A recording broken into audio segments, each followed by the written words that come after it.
Adventures by Morse.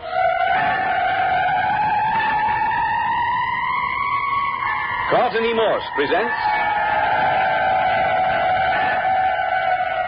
Dead Men Prowl, featuring Captain Friday. If you like high adventure, come with me. If you like the stealth of intrigue, come with me. If you like blood and thunder, come with me.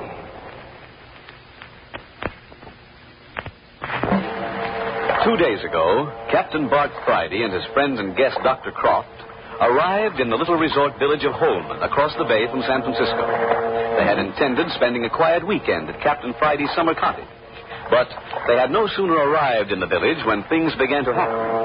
On the beach, they stumbled on the dead body of old Doc Sims. They found Andrew Waters, the other wealthy man of the village, dead by hanging. Then they found the half-wit Hartley boy shot through the heart. The weird part of the whole thing is the fact that these three dead are apparently prowling the streets and houses of the town of Holman. That right, Captain Friday? Yes, that's right. I've tried everything. Handcuffed them, tied them down, even stuffed the three bodies in the refrigeration room at the morgue. But it didn't do any good. They're still prowling. The only thing I know for certain is that Doc Sims and Andrew Waters are brothers. Waters had been masquerading under an assumed name. The half-wit Hartley boy had been accidentally shot by Andres Ruiz. I've smoked out that much. Plus the fact that our other guests, Andres and Carmel Ruiz, and Gail and Martin Stanley, are related. But this latest development has just about got me stumped. Carmel Ruiz has disappeared. Yes, Carmel Ruiz has disappeared. The prowling dead have taken the little cousin of Andres. Death stalks in Holman. While Dr. Jamie Croft lay bound and gagged in Captain Friday's cottage, and while the captain and Andres were racing along the coast of the Pacific to bring back the runaway Martin and Gail Stanley, brother and sister, one of the prowling dead had somehow escaped from the ruins of the morgue. He escaped from the ruins to stalk into the rear window of the cottage and kidnap the sleeping Carmel.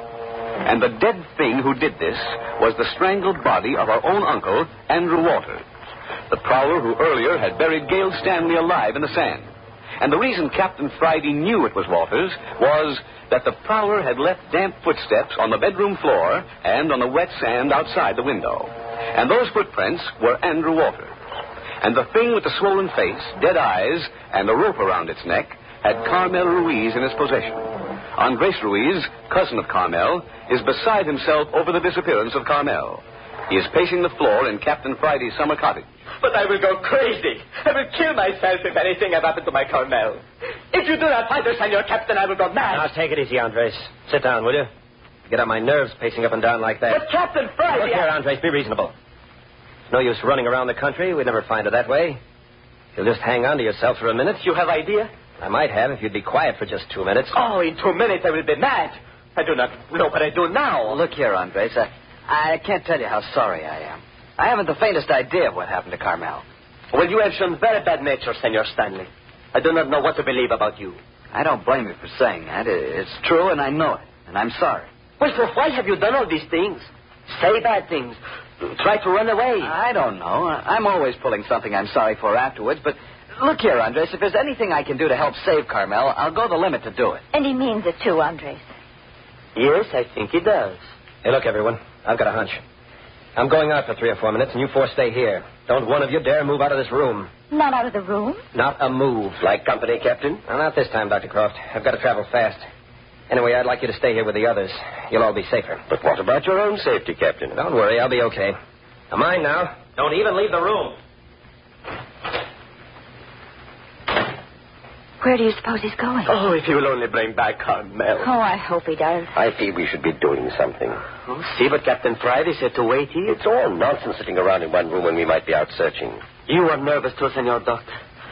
Oh, it is enough to make everybody crazy. But still, Captain Friday said he had an idea. Yes, but supposing it is wrong, Miss Stanley. You're right there, Andres.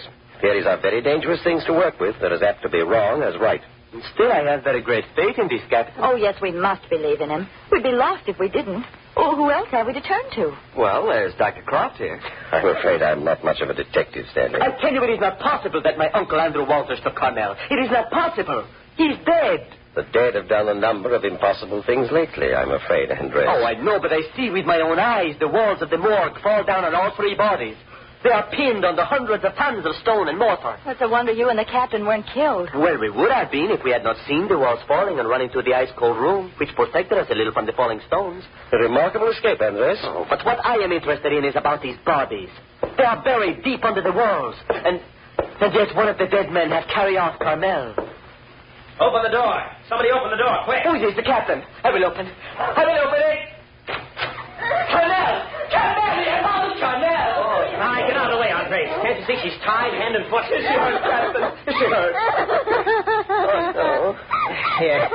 Let me put her on the lounge. Here is nice, senor. Cut her loose. Here. For the love of Mike, Andres, get out from underfoot. She is not hurt. Tell me she's not hurt. Oh, Carmel, please. You mustn't cry like that. You mustn't. There. Here, Andres. Take the knife and cut her legs free. Si, senor. I will do anything. Oh, Carmel, but it is good you are safe. Poor kid. Get back, you folks. Don't crowd in so close around her. Here, Captain. Let me give her a couple of these tablets. She mustn't go on like that. Will they quiet her? I think they will. Here, child. Swallow these and then take a sip of water. Is there anything I can do, Dr. Croft? No, I think not. She's just highly wrought up. She'll grow quieter in a few minutes. Here, Andres. You sit here beside her. She was calling for you when I found her. She was calling for me? Oh, senor. She was calling for me. Oh, never again will I let you out of my sight. You know, Gail, that Andres isn't such a bad fellow either. I knew he was in love with Carmel the moment I first saw them together. But, Captain, where was Carmel? Where did you find her?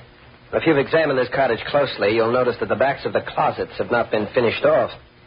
You can go through the back in among the floor studdings and rafters. Oh, yes. Yes, I noticed that. My old aunt used to put junk that she didn't want to throw away back in them. I found Carmel stuffed back among the joists and studdings of her own closet. But what made you look there? Well, then you must have carried her through the back window and around to the front door. Yes, I did, all right. But what for? Did it to throw our would-be murderer off the trail. Off the trail? You mean he's around here? Maybe, maybe not. But why didn't we hear her crying? She was gagged. Captain, what made you think of looking in the house for her? It would have been too dangerous to take her out. He might have been spotted. Besides, the tracks he left when he went away showed he wasn't carrying anything. No, I remember it, Captain. That was the same clue you got when we were hunting Miss Stanley here, when she was buried in the sand. Well, you'd think even a dead body'd learn not to make the same mistake twice in a row. And so you figured out the body must be in the house. How did you happen to think of looking in the girl's own wardrobe? I figure he'd probably be working fast, not knowing how long I'd be gone. Besides, Dr. Croft, you were tied up in the other room. Might get free at any minute. Yes. Quite natural when you stop to think of it.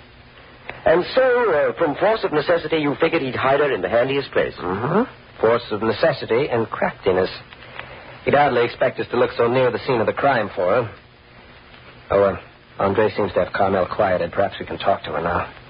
We'll have a try, anyhow. And Carmel, you're not going to cry anymore, eh? Oh, we're going to be very happy, you and I. And Chiquita. Well, Carmel, you don't look like the same young lady I carried in a few minutes ago. Oh, but, senor, she understands now that she's going to be very happy for the rest of her life. Yeah? Look here, Carmel. You feel like talking? Yes. Please, you will not bring back bad memories? I'm sorry, Andres, but we've got to get all the information we can. Please, Andres. I don't mind. If you'll sit beside me. Oh, nothing in the world could make me move. Okay. Now then, tell us what happened. I was asleep when something touched me. And I opened my eyes and... Oh, please, Captain. I'm all right, Andres. There was a horrible face looking down at me. It didn't look like it was alive. There was a rope around its neck. Oh, it is a monstrous thing. What did you do? When he saw it was awake, he put his hand over my mouth. I tried to scream, but I couldn't. He held me so tight, I fought just as hard as I could. Oh, my poor Carmel.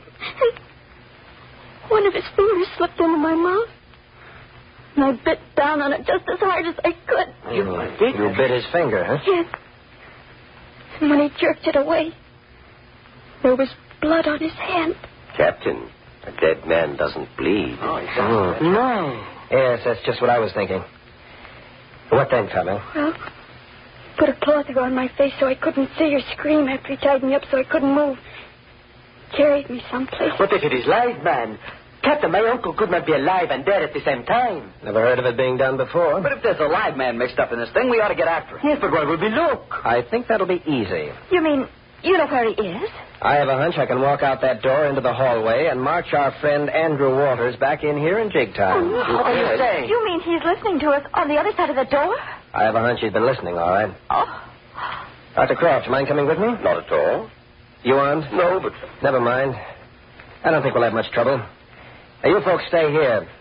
And I mean right where you are. I'll be back in 2 minutes with Andrew Walters, dead or alive.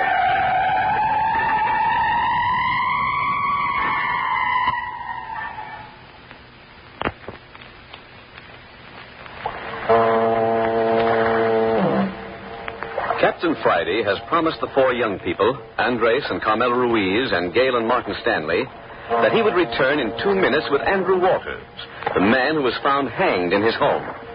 The eyes of the 4 are fixed on the doorway as it opens slowly and cautiously.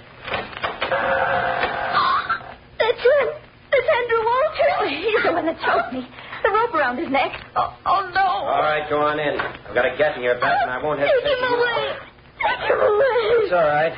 I have his hands cuffed together behind him. He can't hurt you. But who is it? Don't you see? Don't you see? He's got on one of those rubber face masks. Oh, no. What is this?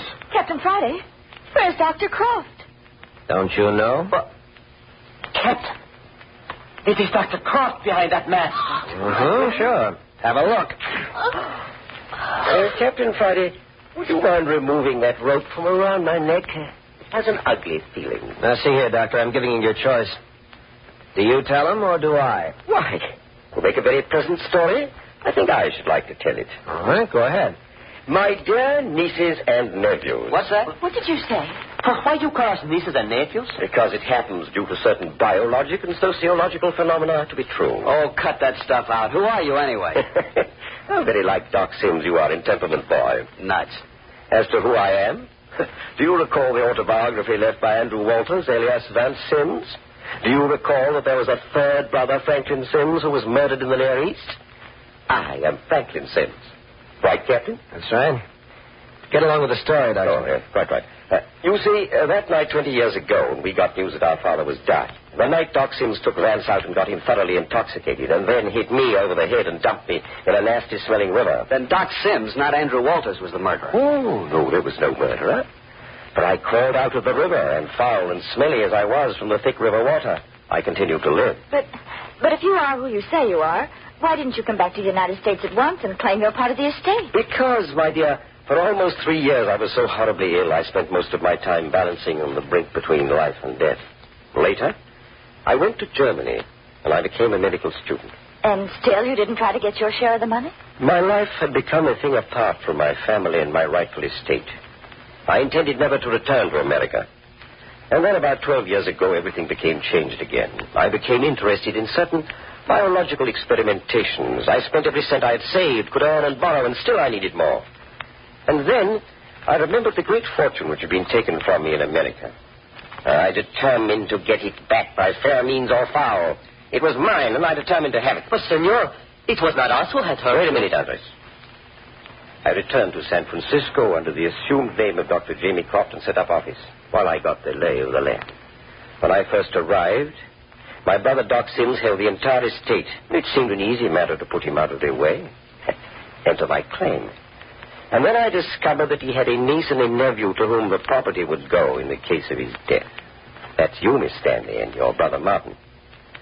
And while I was trying to find some means of overcoming this difficulty, who should come on the scene but Andrew Walters? And without any fuss, he took over half the Sims estate.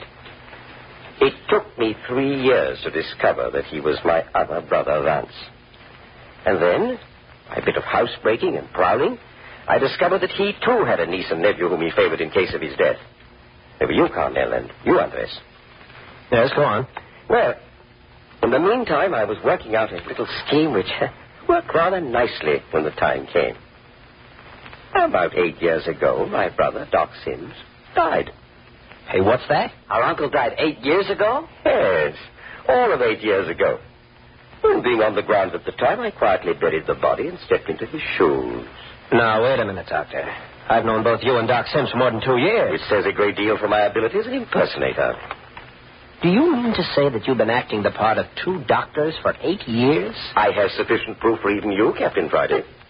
But the body. We saw the body of Doc Sims. That, my dear, was also a plant. For the last year, I've been taking care of an old chap over in my San Francisco office.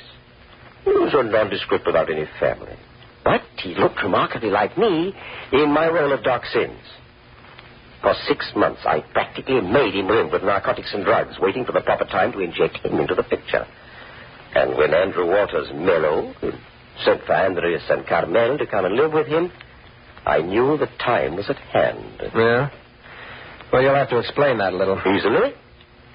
My whole trouble lay in the 4 cousins who were to inherit the 2 estates. They must be gotten rid of. With all 4 in Holman, I believed that might be attended to. You were going to kill us all? And so when my brother Vance, or Andrew Walters, as you know him, called you 2, I sent for Gale and Martin Stanley. What about this old fellow you passed off for Doc Sims? Now, Captain, I assure you I didn't kill him. The poor chap died a natural death. Dig his body out of the morgue ruin, show it to any coroner. Worn-out body will be the verdict. Died mighty handy for you. Quite, but the point is he did die, and naturally. Which, by the way, gave me the idea for the rest of this amusing little drama which has occurred since. And you admit that you're responsible for the movement of these bodies from the morgue? Naturally. And you admit burying Gale Stanley alive? My apology, Miss Stanley, but it wasn't necessary to my plan. Oh, you must be mad. Quite sane, thank you, quite sane. And, by the way, Captain, I had to rush like the deuce to get Andrew Walters' shoes back on him before you and Martin got to the morgue. But I made it all right. Yes, so I noticed. You're the guy that took a shot at me in Doc Sims' study and clubbed Captain Friday over the head. Again, my apologies. I always was a bad shot. You put us out and then took the papers out of the safe and stuck them in the pocket of your substitute, Doc Sims, and left his body where we'd find it. Exactly. Well, what for? To impress you all with the fact that dead bodies actually were on the path. And you leave Carmel's handkerchief in Dr. Sims' house. Why you do that? Oh, that was simply a little touch to implicate you, Andres, and to cause dissension between you and Stanley here. Nice fellow. And it was you who shot at me from the hall when we were upstairs examining Andrew Walters' room? You know, Captain, I think that was my masterpiece. How did you do it? Why, I simply had the Hartley boy's body handy. When you, Carmel, and Andres were in the room, I crept upstairs. I got the body. I took a crack at Andres. I shouted, and I rolled down the stairs with a half-wit's body. Oh, sacrament. Startling with realism. Eh, Captain? Dr. Croft, were you the one that got us to go to the refrigeration room of the morgue? I thought I had all of you that time. After knocking the captain out, I ran to the cottage and, changing my voice as much as possible, told you to go to the basement of the morgue. When you rushed in, I swung the door shut and there you were. Please, when we liked you so much, how could you do that to us? Oh, let's not go into that, please. Well, then I set the 3 bodies on guard. Startling effect, eh, Captain? Then you came back and dragged me in the closet with you and locked the door. And all the time we were breaking down the door, I had the key in my pocket. Seems to me I'm the guy that told you once that the solution to this business, once I got my hands on it, would be so simple I'd blush to think I didn't get wise to it sooner. Well, get an eyeful of me blushing. Oh, see here, Captain, you're not giving me enough credit. I admit, however, I made a couple of mistakes. One of them was forgetting to turn off the light in the morgue. If I hadn't been in such a hurry that time, you'd never have thought of searching the morgue until it was too late. See here, Doctor. How did you fix it so that the half-wit took a shot at me and then fell down the stairs? Simple. I braced the body against the handrail and hooked the gun in his coat. Fastened the trigger to the door with a piece of wire. Presto! When the door opened, the gun exploded, the body lunged down the stair. Good thing for me you didn't allow for the up-jerk of the muzzle of the revolver when it went off. I told you I didn't know much about guns, Captain. After all, I'm a medical man, not a gangster. But why did you kill the half-wit boy? Surely he didn't. Oh, that I know nothing about. You didn't kill the boy? Please, he did not. I did not know it until the Senor Captain told me, but it was I who did this thing. Andres. Andres, you didn't. Oh, please, Carmel, it was a most horrible mistake. It's like this. Remember the night you kids saw the skeleton on the beach and Andres shot at it? Well, the skeleton was the half-wit boy, and Andres killed him. His father had given him several rubber masks and some luminous paint for Halloween, and the foolish boy continued to use it to amuse himself. The boy's father knows all about this now. And that, by the way, is where I got that mask you recently saw on my face. I found it lying outside the morgue. Dr. Croft, what was your idea in blowing up the morgue? Oh, Captain, you cannot imagine how uneasy a person grows having a bloodhound like yourself on his trail. I grew more and more certain that you were beginning to suspect the truth. So, I laid the trap and got you and Andres off on a pretext of hearing a woman scream. Well, I'm glad I knocked you over the head. Too bad I didn't do a better job of it.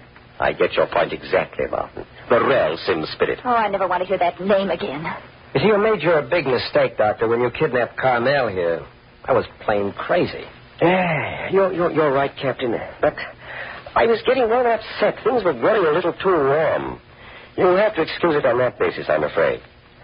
You see, I'd stolen Andrew Walter's shoes again before I set the trap in the morgue. But I must confess I entirely forgot to make deep tracks in the sand when I left. Juicy thought this on me. Yes. So was that stunt of hiding your mask and rope and shoes in your medicine case after you'd finished with them? Undoubtedly. Oh, I can see a number of things I'd do differently if I were going to do it over again. You know, one thing puzzles me, though. How did you get the body of this substitute Doc Sims on the beach? Captain, I don't know if you realize it, but I angled like the juice to get you to bring me over to Holman on this particular weekend. Yeah, now that I think of it, you were plenty eager to come. Well, I got the invitation. The day we were to come over, I took the body in my launch, and I brought it over. The natives seldom walk on the beach, so I felt perfectly safe in leaving it there for a few hours. I got back to San Francisco just in time to meet you. Then we came over together. Oh. I presume you know we've got enough attempted murder charges against you to keep you behind bars for life. But you're not going to use them, are you, Captain? You think not? Drag these children through the mire of prosecuting their own uncle? Bring all his family history to light? Oh, no. We don't want to do that. I couldn't bear it. Exactly. That's just too bad. Now, look, Captain Friday, haven't we gone through enough? Are you folks crazy? I think the police department would like to have a little talk with Dr. Crofts. As a matter of fact... Come in. Hey, crying out loud, Cappy, I've been... Oh, excuse me. I didn't know you had company. Oh, it's all right, Skip. These people are all friends. Yeah? Well, you sure got some nice friends, boss. Well, this is Gail Stanley. Miss Stanley, my right-hand man, Skip Turner. Hello, Skip. Howdy, Miss Stanley. And Miss Carmel Ruiz. Oh, how do you do, Mr. Turner? Miss Ruiz. Well, ain't that funny? You know, I think I remember meeting you before, Miss Ruiz. Carmel? Wasn't it down at, Skip. Huh? Did you come all the way from San Francisco just to meet my guests? Oh, hey, I almost forgot. We got an important job down south. Down south? Where down south? Hollywood. Here's a telegram. Who's it from? No say. Go ahead and read it. Meet me at Maggie's Intimate Drinking Salon, Sunset Strip, Hollywood, tonight at 8. Signed, A Desperate Sister. And what is this, a gag? Gag? I just got a phone call from the same gal, and she wanted us $1,000 expense money. Why did you phone? Well, just to be sure we'd be there at 8 o'clock tonight. Hey, look, we just got time to catch a 5 p.m. plane south. That's why I hustled over here. I got the ticket. She must be desperate. Come on, we ain't got no time to lose, boss. Okay, Skip, we'll look into it. Oh, by the way, you got your handcuffs? Why, sure, fine. Just slip them on Dr. Croft here. We'll drop them off at the Hall of Justice. You bet you. Here you are, fella. And another one. There you go. Nice little charm bracelet. Well, see here, Captain Friday, I can afford... Save it for the judge, Dr. Croft. He loves those little stories. The rest of you check in with the police in San Francisco. I'll see you as soon as I get back from Hollywood. All right, let's go. Yeah. Oh, Carmel, if you should happen to be in Hollywood in the Come on, next Skip. few days. There's a desperate sister waiting for us in Maggie's Intimate Drinking Salon. Let's get moving.